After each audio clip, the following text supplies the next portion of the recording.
Right now at 5, does the girl on trial in the Slender Man stabbing case suffer from a mental disorder? That was the focus of a doctor's testimony this afternoon. Anissa Weier pleaded guilty to being party to attempted second-degree intentional homicide. She says she took part in the stabbing of a classmate because of a mental disease. The doctor who diagnosed Weier's condition was on the stand today. Sean Gallagher is live to tell us what was said. Sean.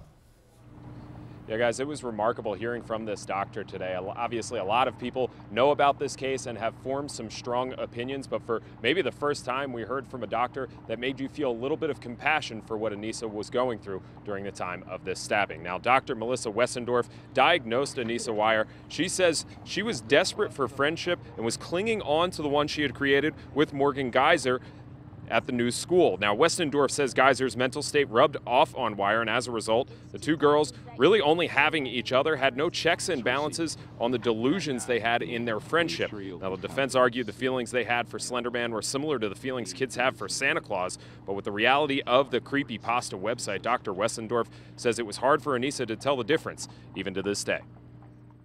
I think we're seeing the process of her trying to make sense of that and saying, I couldn't have believed that. I don't believe that. But if you go back through the evidence and if you go back through all the other information, it truly believes as she did believe that. And there were actually indications also in the interview that she still holds on to it. It's changed a little bit, but that she still holds on to it. At one point, I asked her, in the end, you didn't prove either way whether or not Slender Man was real or not real. And she looked at me and she goes, exactly.